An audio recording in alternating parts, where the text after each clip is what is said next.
Bom, Jesus, Afif, acho que um pouco da conversa não dá para não começar o painel sem repercutir um pouco o resultado desse estudo, e muito do que diz respeito aos grandes desafios do empreendedor brasileiro, né? A gente está vendo que não falta vontade, as pessoas estão dispostas a empreender no Brasil, mas quando o assunto é conhecimento e aspiração, ou seja, ambição, o brasileiro ainda não performa, o empreendedor brasileiro ainda não performa como outros lugares, não só o empreendedor, como o ecossistema.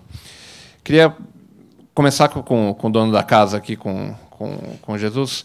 Jesus, acho que o Santander tem lançado uma série de iniciativas, acho que dialogam um pouco com os desafios que o Pablo apresentou aqui, né? Eu queria que você começasse falando um pouco sobre isso, para a gente poder contextualizar. De um lado, Santander, o que vocês têm feito para contribuir para esse gap diminuir, e do lado do Sebrae, a mesma coisa. Então, vamos lá, Jesus.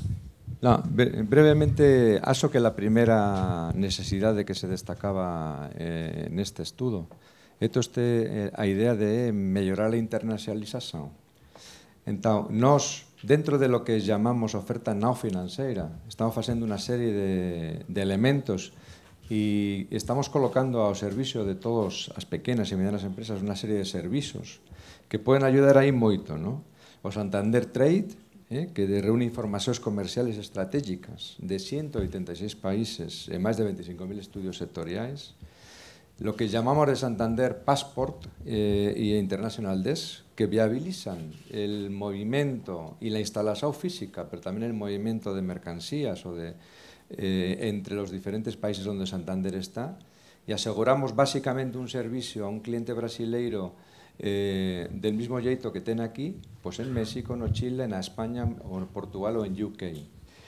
Luego, lo que llamamos de Santander Club, que coloca ao cliente directamente en contacto con otros clientes do banco en estas geografías, o bien realmente, o bien también desde el punto de vista da red. En definitiva, hay una serie de ideas, una serie de actividades, una serie de servicios que fornecemos aos nosos clientes para intentar ayudar en esa idea y tirar proveito tamén da presencia de un banco como nós, donde temos unha presencia forte en Latinoamérica, en todos os países importantes, pero tamén no mundo, en los 10 grandes geografías. Afif, falando um pouco, acho que você tem um chapéu duplo aqui, né? Até mês passado como ministro da Secretaria da Micro e Pequena Empresa, presidente do Sebrae, acho que você podia falar um pouco sobre esses dois lados. Acho que qual que é o desafio que você enxerga e como que o Sebrae especificamente tem contribuído para resolver esse gap que a gente tem no Brasil. Bem, o fato de eu estar com o chapéu duplo, né? Então você me chamou de ministro, é porque eu sou o primeiro e único, né? Porque e na verdade em função das circunstâncias políticas, né, e o alarido sobre o excesso de ministérios, nós fomos juntos, né? Mas essa decisão de nos trazer ao Sebrae só reforça uma visão para se tornar mais efetiva uma política, até porque a gente passa também a ter a missão de influir fortemente e diretamente nas políticas públicas. Não é só o processo de aplicação de políticas, mas sim de ser protagonista e não coadjuvante em termos das mudanças. Então, foi um reforço de posição. Mas eu começaria sobre aqueles pontos fracos do Brasil, começando pela internacionalização que o próprio Jesus aqui cita. Eu considero nulo o esforço de internacionalização de micro e pequena empresa no Brasil, né? Primeiro, você tem uma acomodação de mercado interno. Nós temos aí um grande mercado interno que, aliás, foi o que segurou as pontas do Brasil na crise de 2008. Foi se voltar para este mercado interno. Então, de algum modo, você não dá foco ao mercado externo e à própria situação de câmbio, né, que não era assim tão, era muito mais estimulante para a importação do que para o processo exportador. Mas isso mudou. Só que o que não mudou é, primeiro, a cultura. A cultura interna nossa. Eu tenho uma visão que globalização não chegou para os pequenos. Quando você pega os acordos de mercado, você pega Mercosul, aí você vai ver que o interesse das negociações, das travas, são todas do big business. Não, você vai me prejudicar nisso, ou você vai me prejudicar naquilo. Eu queria saber, não tem uma proposta de livre mercado mesmo para micro e pequena empresa? Ou seja, vamos dar liberdade para a micro e pequena empresa e vamos tirar a barreira do processo de exportação, que são as aduanas. A burocracia de aduana mata qualquer um. Tanto é que nós já mexemos na legislação, o ano passado, dentro do que eu chamo Simples Internacional, criando a figura do operador logístico internacional. Esse operador logístico internacional é aquele que faz tudo para a micro e pequena empresa, compactação de carga, porque, na verdade, ele não enche um container na hora que ele vai exportar. Você vai precisar ter alguém que faça todo o conjunto de ações, então você tem que ter um grande conjunto de empresas dedicados a esse processo. Então, a base já está feita em termos da legislação, com a criação deste conceito. O que falta agora são exatamente os acordos bilaterais. E aqui nós temos bons vizinhos para começar este ensaio de liberdade total. E liberdade total mesmo, você define o porte de empresa e fala aqui é livre. Não tem amarra de que não pode isso, não pode aquilo. Quer dizer, deixa acontecer, deixa a liberdade. Isso você vai fazer através das redes. E nós estamos montando um processo da praça eletrônica de negócios, que virá, depois eu falo um pouco, sobre o problema da legalização de empresas, né? do sistema do Arquivo Nacional Único de Empresa, que já está pronto. Aliás, todos no dia 26 estão convidados para o lançamento da Rede Simples, que é o sistema de abertura de empresa praticamente na hora, com o arquivo. E esse cadastro nacional de empresas vai servir de base para um portal de negócios. E esse portal de negócios é para mercado interno e principalmente, o mercado externo entre aqueles países que a gente faz a parceria. Eu já conversei até com o Zabalza, porque o Santander é um banco que está presente nesses países pelos quais nós podemos começar um ensaio para ir quebrar barreira. Até porque uma empresa que está em Santa Catarina, no Paraná, no Rio Grande do Sul, para vender para o Uruguai, Paraguai, para a Argentina, é mais fácil do que, às vezes, ele vender para o Rio Grande do Norte, né? Então, lá para o Pernambuco, até em termos de distância. Agora, por que ele não faz isso? Porque não tem uma barreira, tem um muro. Um muro, né, com eletrochoque, né, que não te permite, né, a burocracia não permite esse processo. Então, eu acho que esse é um ponto que nós temos que atacar vigorosamente. O segundo ponto que você cita é a integração com a universidade. O SEBRAE está fazendo um trabalho em termos de empreendedorismo. Nós temos aí algumas dezenas de universidades, mas, ainda assim, nós esbarramos num problema de cultura. A universidade ela se sente um pouco ameaçada quando ela faz contato com o mercado. É aquela ideia de que o mercado não deve influir, né, na política universitária. Tem muito ideologismo dentro da nossa universidade.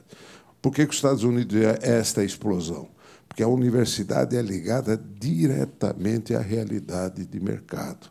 Eles estão ali para desenvolver, tanto é que os Estados Unidos é líder disparado. Por quê? É esta integração universidade-mercado. Aqui no Brasil existe uma barreira. O mercado é algo que vai compuscar um pouco, né, a pureza daquilo que nós estamos fazendo. Então, tem um certo receio de mercado. E nós temos que quebrar a barreira. Sobre micro e pequena empresa, já começa um processo, né, mais aberto nesse sentido. Mas nós temos que fazer isso escancaradamente. É esse o caminho. Até porque quem faz a história não entra para a história. Quem faz a história é o cidadão comum e a sua necessidade de sobrevivência. O que esta massa estiver fazendo, pode seguir, que é o novo caminho do mundo. Aliás, Fernand Braudel já falava sobre isso. Como eu sou adepto 100% desta teoria, deixa acontecer. Então, esses são os dois pontos que, inicialmente, eu vou citar, e depois eu vou falar um pouco mais sobre ambiente de negócio como um todo, que é aquele receio que a empresa... A ambição. Exato. A ambição. Eu falo depois. Não, eu já chego lá, então, Tá Afife. Acho que vocês dois falaram de questões... Vou pegar a tua figura de linguagem, Afife, do muro, e acho que pensando um pouco na realidade que a gente enxerga apoiando empreendedores, se relacionando diretamente com eles. Acho que somos aqui representando 3 organizações que fazem isso no dia a dia.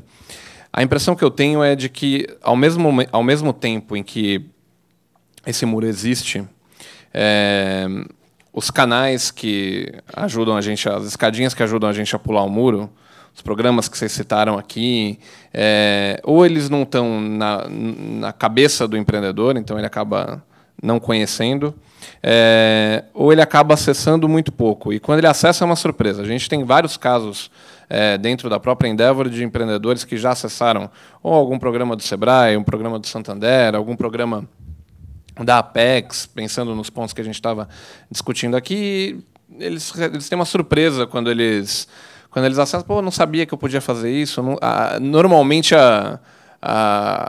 o que a gente ouve dos empreendedores é: poxa, tem um serviço aqui que eu sequer imaginava que existia e que resolveu a minha totalidade, se não a totalidade, parte do meu problema. Como é que vocês estão fazendo para resolver um problema que eu classifico de assimetria de informação? Como é que eu faço para que esse empreendedor brasileiro, que poderia inovar mais, poderia se internacionalizar mais, poderia crescer mais, ele chegue no tipo de produto, serviço que vocês estão ou desenvolvendo ou já oferecendo? Não sei quem quer pegar para começar a resposta. Yo inicialmente, y luego aquí el ministro seguro que completará con más suceso. Vamos a ver, uno de los problemas que tenemos con las pequeñas y medianas empresas en un banco es que no es fácil darle un crédito. No es fácil, é a verdade. A primeira idea é o nivel de coñecimiento que ten delas. Segunda, a mortalidade. Moitas delas ten unha mortalidade grande. O ministro fez unas declaraciones bastante importantes faz unas semanas. Obviamente, os juros son importantes tamén. Aquí, tipo de interés, una pequena e mediana empresa se puede financiar. Luego tamén, y tenemos que romper algunas barreiras de competencia. Por exemplo, nos temos créditos a longo prazo. Estamos tentando agora alongar un poquinho máis o crédito a longo prazo cuando coñecemos al cliente. Probablemente al principio, a comenzo do relacionamento, uno de los temas importantes, por exemplo, es el tema de negocio de adquirencia, la maquiniña, coñecer. Y tamén ali, agora con la interoperatividade, queremos romper barreras. Non faz sentido, é ridículo que un pequeno comercio tenga que ter 3 maquiniñas, unha da Xiel, unha da Rede e unha da Guendete. É ridículo. E con ese tema, e que pague alugués por as 3. E non estamos puxando moito para que técnicamente ya es posible, para que se elimine esa barrera, de tal manera que podamos concurrir os 3 e que un cliente, a través de unha maquiniña, la que escolla, la que teña medio servicio, pueda atender todas as bandeiras. Agora estamos iniciando con a interoperatividade e te estamos puxando moito, tamén o ministro en su momento tamén puxaba, tamén Banco Central, e nós que somos unha cota de 8%, máis pequena, tamén estamos puxando cuando temos probablemente máis que perder, porque los gigantes es más fácil que puedan concurrir con alguien más pequeñín, ¿no? Luego tenemos también créditos donde bonificamos los bons pagadores. Ahí con nuestro giro bonificado, por ejemplo, podemos pupar até 4 parcelas, los que pagan ao día. tamén estamos tentando que os bons pagadores teñan mellores ventallas. E logo inventamos, e a verdad que agora está sendo intentado ser copiado, aínda non consiguieron, inventamos lo que llamamos de conta integrada, onde abrimos unha conta a un pequeno comercio, unha pequena empresa, con adquirencia, pode non pagar tarefas, e las vendas de adquirencia cada día ten en súa conta. Entonces, desde ese punto de vista, tamén é un crédito moito máis barato que outros créditos, e estamos fuyendo un pouco del clásico cheque empresa, cheque especial, o cartós, porque son juros, tamén obviamente con unha dependencia grande, son juros que unha pequena e mediana empresa non pode pagar, ¿no? Entonces, estamos indo a outros produtos que son menos rentables para el banco, que al final, nos que fixemos a conta, o cliente termina sendo máis rentable para o banco, porque é un cliente que non muera a los 6 meses, ou que non muera a los 9 meses, que continúa, e cando você olea el relacionamento dos 2, 3, 4, 5 anos, para el cliente, ele continúa na actividade, e o banco termina tendo unha rentabilidade maior desos clientes. Eu vou focar primeiro o ponto, até porque o crédito, depois eu vou falar sobre a minha visão sobre crédito. Mas aqui, objetivamente, é o problema do acesso à informação e tecnologia. É muito difícil a comunicação, porque o que se faz não é de conhecimento da massa e não tem uma forma de ligação fácil. E nós estamos trabalhando, e essa é a minha missão agora, dentro do SEBRAE, porque quando nós, na legislação, criamos o registro único de empresas, e isso muita gente não sabe, é o seguinte: hoje, quando você vai registrar uma empresa, você tem que ter o CNPJ, você tem que ter a inscrição estadual, tem que ter a inscrição municipal, tem que ter a inscrição no meio ambiente, inscrição na vigilância sanitária, a inscrição no Corpo de Bombeiro, cada um é um registro, né? E logicamente, pagando uma taxa, né? O que nos leva a esses 102 dias para o prazo de abertura de empresa no Brasil, que é usado pelo Banco Mundial como um dos símbolos da dificuldade de se empreender no Brasil. Então, a primeira coisa que fizemos foi a criação do Registro Único de Empresas. Então, isso já está em vigor, regulamentando a Constituição. Hoje, a empresa vai ter um número único, que é o CNPJ. E todos os outros setores, todas as outras áreas, têm que usar este número. Depois, nós vamos fazer isso para o cidadão. O cidadão tem 20 documentos de identificação aqui no Brasil também. Nós temos que ter um único. Mas, no caso da empresa, nós já conseguimos na legislação. E aí nós temos que fazer a sistematização.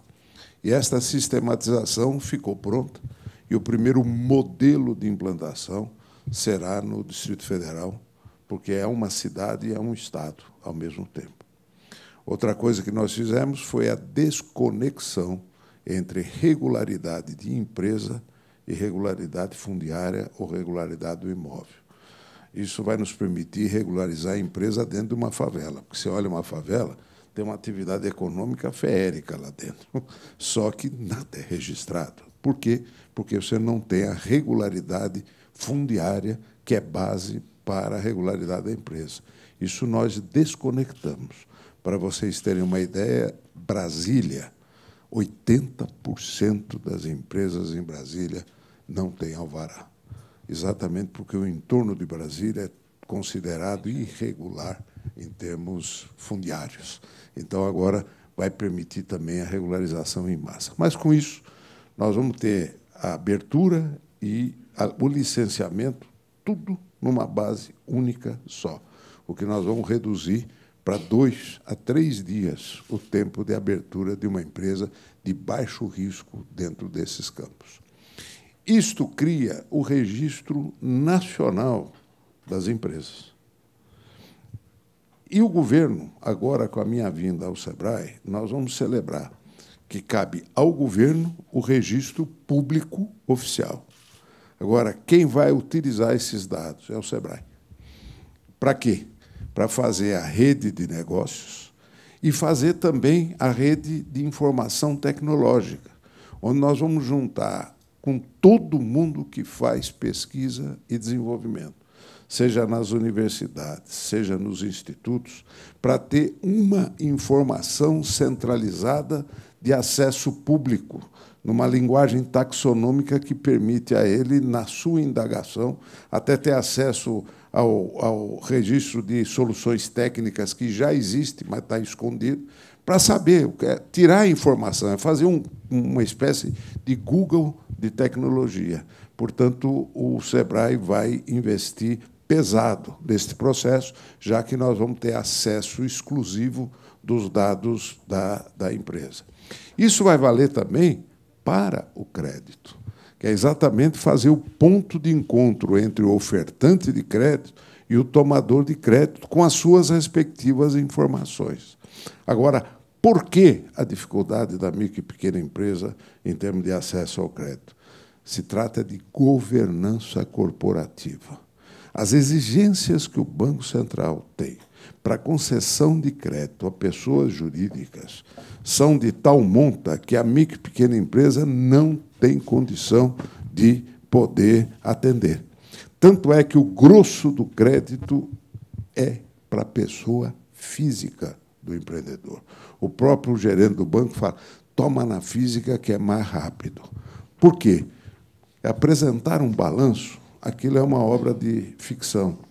O balanço não vale nada, porque o balanço foi feito para mostrar para o fisco o que a empresa não é. Quando devia ser para mostrar o que a empresa é. Porque aí vem o último item lá, um dos itens, que é o medo de crescer. Sobre isso nós vamos falar no próximo bloco. Eu queria exatamente sobre isso que eu queria entrar agora. A gente está falando muito sobre a questão de como ajudar as empresas, por que é bom para o país. A gente tem dados que têm saído recentemente na mídia sobre a importância das empresas conseguirem crescer. Então, a gente sabe que menos de 1% das empresas no Brasil consegue crescer aceleradamente. São elas que estão criando 50%, 60% dos novos empregos na economia. Mas, ainda assim, quando a gente olha, a gente percebe que esse número poderia ser muito maior. A gente hoje tem cerca de 33 mil empresas que fazem isso no Brasil, conseguem crescer rápido.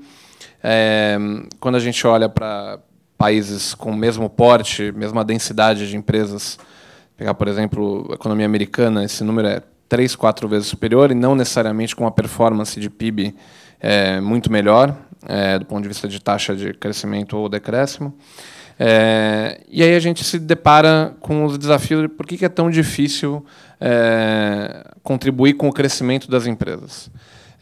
Acho que o Jesus tocou um pouco no ponto logo no início, de falar um pouco sobre a dificuldade de pegar uma empresa logo no início, que tem pouca informação, alta taxa de mortalidade e difícil para o banco fazer uma aposta mais certeira na empresa A ou na empresa B.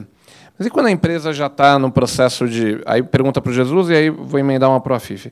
E quando a empresa já está num processo de desenvolvimento, ela já tem algum histórico de atuação, está fazendo algum investimento mais pesado em inovação, em que demanda que a percepção de risco sobre ela seja um pouco diferente da percepção de risco do universo geral de empresas. 1, é possível resolver esse problema? 2, como? E para o Afif, especialmente, acho que a gente lida de um lado, e aí, Jesus, se você quiser complementar a pergunta, como a gente vive num país em que tem muita gente querendo empreender, mas com baixa ambição e baixa capacidade, baixa habilidade, a gente viu na pesquisa, a gente tem um risco de ter uma geração de empreendedores anões, né, que vão começar e não vão... Nanismo econômico. Exato. Você acha que só mexer na burocracia, só diminuir o tempo de abertura de empresas, só reduzir o fardo que o empreendedor carrega, ele por si só vai contribuir para isso ou tem alguma outra coisa que a gente possa fazer como sociedade? Então, começando pelo Jesus. Brevemente, estaba olhando aquí a Jerónimo Ramos, que es nuestro director de microcrédito. Nos temos la operación mayor de un banco privado en Brasil en microcrédito y nosos gerentes de relacionamiento facen todo, facen a pasta, ven también las necesidades y luego trabajan con ellos y les acompañan, porque el mayor enemigo del microemprendedor también es el superendividamiento. Y eso es lo que mata a ellos, cuando quieren ir deprisa de más, cuando no pueden, ¿no? Cuando una empresa ya, alén de los avanzos que ya tivemos y algunos de los temas que señaló también Guillerme, ¿no? O Banco Central para una empresa pequeñina pide una pasta igual que para una empresa grande. Entonces, y si vos no tenés expediente o esa pasta bien feita, te que hacer la provisión como si el cliente no pagara a vos, como si fuera inadimplente. Entonces, de verdad, para emprestar por la regulación actual do Banco Central tenemos que tener esa pasta, y si no, un banco oficialmente no puede emprestar, ¿no? Esa es la primera idea. La segunda idea, cuando ya la empresa comienza a crecer, aso que tener moito contacto, porque no somos os primeros interesados en que esa empresa creza y que siga creciendo. No tenemos todo lo contrario, ¿no? Mas tenemos que tener información, y a veces también dos ideas. Ese emprendedor que quiere crecer ya tiene que mudar esa parte de genialidad por una parte más de disciplina y una parte más de constancia. Y a veces esa disciplina financiera, esa disciplina de Estado, esa disciplina de hacer un crecimiento adecuado, es lo que a veces tira la posibilidad de tener ese suceso, ¿no? Entonces, cuando esa empresa, no es cuando una empresa es pequeña, mediana, nos gustaría tener una presencia grande con esa empresa. No falamos, aquí también está Ed Piani, que es nuestro director de negocios y empresas, no falamos de tener una cota de 20, 25, cuando una empresa, cuando conocemos ella y estamos contentes con ella, queremos tener todo el negocio de ella. Desde ese punto de vista queremos conocer ella, queremos que ese relacionamiento sea sincero, y que ella también conozca las posibilidades que tiene el banco y acompañarla cuando ya crece más. Obviamente el banco tiene que tener una parcela de cuota de ese negocio, y también la empresa es bon que diversifique sus fuentes de financiamiento, ¿no? Entonces, yo acho que ese relacionamiento muy perto entre el banco y esa empresa, con consellos bons, sinceros de crecimiento adecuado, puede hacer que la metabolización de ese crecimiento sea duradouro, y ese es el camino que nos queremos emprender. Jesus, só uma pergunta. Você acha que o empreendedor tem uma parcela concreta de responsabilidade nesse processo? Porque o que a gente mais ouve é o lado do empreendedor dizendo: mas o banco não quer me emprestar justo na hora que eu mais preciso. E o que a gente percebe é que na hora que você tenha, pelo menos quando você acompanha a relação, normalmente o empreendedor ele acaba apertando o botão vermelho quando já está muito tarde no problema.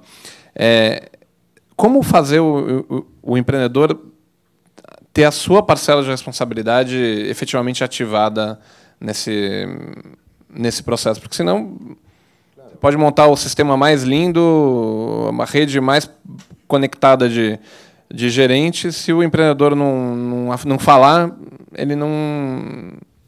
Por eso, às vezes, primero, no equivocar muchas veces, no confundir la parcela pessoal de la parcela profesional. Às veces, como eu gostei moito desa definición de você de que una empresa é una pellotizada, ¿no? Un CPF pellotizado, o CN pellotizado, ¿no? Entonces, ás veces confundir las finanzas persoais con las finanzas da empresa é un erro. Segundo, eu acho de verdade que una apertura transparente y pedir ayuda o admitir ayuda también de un banco para construir ese negocio, ese sueño de crecimiento juntos, es un buen sistema, y nos adoraríamos poder ayudar a esos clientes a crecer y a crecer juntos, y fugir de ese superendividamento que, en miña experiencia, ás veces, ou moitas veces, é a razón máis importante de que as empresas, al final, quebran. Un exceso de optimismo, con unha confusao de la economía pessoal con la economía de la empresa y con un superendividamiento baseado en ese superoptimismo que às vezes não acontece, ou muitas vezes não acontece. Fifi, como é que a gente mexe com a cabeça e com o coração do... Bom, primeiro, com certeza, se a Microsoft nascesse no Brasil, 4 anos depois ela já estaria morta. Porque nos Estados Unidos, eles vão taxar a empresa na hora que ela começar a ter resultado. Aqui no Brasil, a gente taxa investimento. Nós já matamos com o nosso sistema tributário no investimento. Então, na pequena empresa, quando nós construímos o Simples, e o Simples ele já tem 10 anos o ano que vem, o Super Simples, o primeiro é de 95, que eu ainda participei quando fui presidente do SEBRAE há 20 anos atrás. Nós estamos agora na fase do projeto Crescer Sem Medo. Exatamente para você não matar com a tributação o crescimento da empresa. Esse projeto foi aprovado por unanimidade na Câmara, está no Senado para ser aprovado. Segunda-feira vai ter até uma audiência pública na Assembleia Legislativa do Estado discutindo o projeto, para que a gente possa aprová-lo ainda este ano, até para vigorar em 2017, em função da penúria das finanças em 2016. Porém, este projeto ele tem o mérito de você permitir a esta empresa que o seu crescimento, primeiro, em vez de 20 faixas, nós vamos ter só 7 faixas. E, quando ela pula de uma faixa para outra, ela só paga o imposto sobre a nova fase dela. A fase anterior, ela continua pagando o mesmo que ela pagava. Então, ela vai... É que nem o imposto de renda, é o sistema progressivo. E aí, quando ela sai do Simples, se ela sai do Simples e cair no complicado, é morte súbita. Isso não acontece porque ela tem um milagre da multiplicação. Enquanto tiver parente em nome de terceiro, ele vai abrindo outra empresa para não sair do Simples, que é exatamente o conceito da tabela. Então, nós praticamente vamos dobrar o limite para 7.200 e, para a indústria, nós vamos colocar o limite em 14.400. Mas nós estamos sofrendo uma pressão das áreas fiscais, e esses, sim, são os exterminadores do futuro, e eu os enfrento, já enfrentava dentro do governo, ainda mais agora que nós estamos numa entidade, ainda com a força de formulador de política pública, nós temos que mostrar por A mais B que o Simples não é uma concessão que, inclusive, eles anunciam como renúncia tributária. Não é renúncia tributária. Primeiro, é constitucional o tratamento diferenciado, portanto, é política diferenciada, não é de renúncia de tributo. Segundo, eles fazem um cálculo que essas empresas estão dando um prejuízo de 60 bi. Eles partem do pressuposto que todas as empresas vivas dentro do Simples, se tivessem dentro do sistema normal, elas pagariam aquele tributo. Não, estariam todas mortas. Portanto, esta tese não existe. E terceiro, por incrível que pareça, terminamos o estudo agora. E, aliás, vamos precisar fazer a difusão. Mostra a eficácia da política do Simples, que está aumentando a arrecadação do governo, porque, quando todos pagam menos, o governo arrecada mais. Isso eles não aceitam como tese, os nossos fiscalistas. Inclusive, você está lá dentro do INSPER, tem alguém falando besteira lá, e nós vamos bater pesado neles. E, aliás, você precisa me ajudar nisso dentro desse estudo. Depois te dou os nomes de quem tem sido os autores, tá certo? Mas é, na verdade, uma corrente que nós temos que fazer em função de uma obviedade. Você permita que ele tenha a ambição de crescer. Então, aquele problema da ambição é para que ele tenha medo de crescer. Eu tive agora em Serra Negra, esse fim de semana, e ali é feérica a atividade de micro e pequena empresa. Então, tinha um cara que bolou um negócio dos ursinhos fazendo chocolate perto lá do teleférico, E uma lojinha muito bem montada, com os ursinhos eletrônicos, né? E toda aquela chocolatada toda para vender, aquele atrativo extraordinário.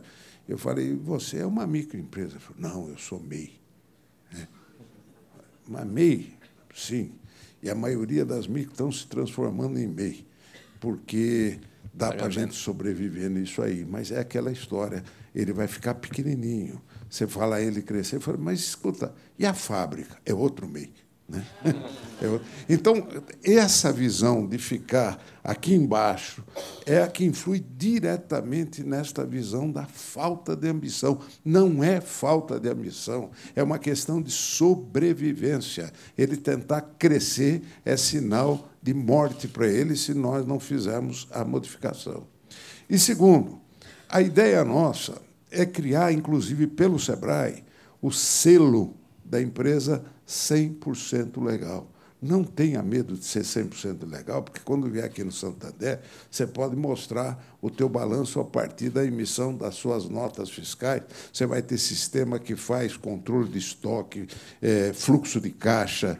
E aí entra o aspecto do SEBRAE, dentro da sua origem, que é o crédito orientado, orientar a empresa dentro do sistema de crédito. Por isso que, lá atrás, há 20 anos atrás, eu criei o Fundo de Aval. E o Fundo de Aval, agora, do SEBRAE, ele vai ter uma nova filosofia. Não é o banco fazendo a operação e o SEBRAE avalizando. É a empresa sendo qualificada. A qualificação dela permite que ela tenha uma carta de fiança do SEBRAE para ir no banco negociar a melhor taxa, porque é uma empresa que já passou pelo processo de saneamento. Então, essa mudança de cultura, porque o SEBRAE tinha verdadeiro pavor de falar de crédito. Crédito não é comigo, porque 90% das pessoas que batem na porta do SEBRAE querem crédito. Aí fala, não, eu te dou conselho. Aí ele pega, tem treinamento, tem isso, mas se ele não tiver amarrado em termos de falar, faça tudo, que você recebe uma carta de fiança do Fundo de Aval, e, olha, eu digo para você, dá para ganhar até dinheiro com o Fundo de Aval. Não é porque é um seguro. É um seguro que eu estou apostando, diminuindo o risco. Na hora o que é diminuir o risco? Melhorar a qualificação da empresa, que é a nossa missão. Qualificação voltada para que ele possa tomar crédito, para que ele possa ter avanço de tecnologia, tudo dentro deste sistema. Então, é possível, e esse diagnóstico é fundamental para que a gente possa entrar de cabeça dentro dessa política. Bom, gente, a gente está chegando no final do painel. Acho que tem muitas coisas aqui que foram ditas, eu vou só amarrar para finalizar. Temos um desafio como sociedade de trabalhar a redução das barreiras. Acho que o Afif foi super feliz em trazer o ponto do nanismo empresarial, que está diretamente relacionado à dificuldade das pessoas perderem o medo de crescer. Pois me passa o nome, eu até sei o nome, então lá no INSPER a gente bate um papo. Acho que a gente tem um desafio como sociedade de colocar o tema do crescimento das empresas, da transição do simples, de criar um processo para o empreendedor que seja menos complicado do que ele é hoje, trazendo o lado cheio do copo, que é mostrar que, ao fazer isso, as empresas crescem, as empresas perdem o medo, as empresas aumentam a sua ambição. A gente vai ter, na sequência, um painel com empreendedores. Acho que seria muito legal, depois, Gustavo, Noeli, vocês falarem um pouco sobre a experiência de vocês e como que a burocracia segurou ou poderia ter causado menos problemas no processo. Jesus falou muito sobre a questão do crédito, do acesso a crédito, da importância do diálogo entre empreendedores, banco. Mas, no fim, acho que está todo mundo falando mais ou menos a mesma coisa, que é como que a gente faz para que o ecossistema contribua para diminuir o risco que o empreendedor corre, seja do ponto de vista da atividade direta dele, seja a partir do momento que ele toma crédito e como ele consegue transformar isso numa empresa que vai crescer mais aceleradamente. Para encerrar, ó, a turma aqui, ó. Estão dizendo que o senhor tem que sair, Afif. Então, para encerrar, eu queria pedir para vocês responderem em 2 palavras, 3 palavras, completar a seguinte frase. Empreender é? Emprender é realizar um sonho. ter coragem de assumir risco. Obrigado, gente. Bom dia.